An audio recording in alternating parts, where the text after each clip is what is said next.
Goeiemôre en welkom by Op die Tafel. Ek wil vanoggend vir jou een van daai moeilike en harde vrae vra.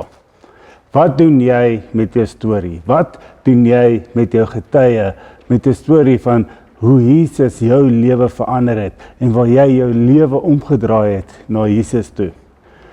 Daar's 'n mooi gedeelte in die Bybel waar Jesus met die Samaritaanse vrou praat by die waterput en hulle het een van daai moeilike en harde gesprekke gehad.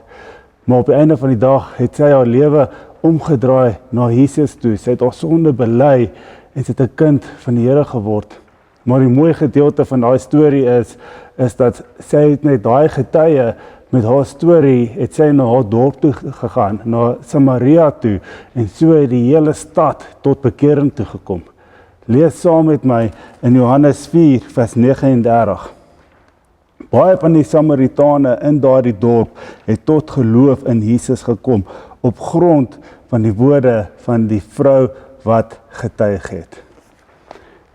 Ek wil jou uitnooi hierdie week. Vat jou storie, vat jou getuie en gaan deel dit met die mense by jou huis, by jou werk, langs die rugbyveld, met wie ook al jy praat hierdie week. Deel jou getuie, deel jou storie en so kan iemand tot bekering kom. Kom ons bid saam. Hemel Vader, ek dankie dat U ons gered het. Ek dankie dat ons elkeen 'n spesiale getuie het wat ons kan gebruik en deel, sodat ander mense hulle lewe kan omdraai na U toe, sodat hulle wil vir hulle lewe kan verander na U wil vir hulle lewe. In Jesus naam. Amen.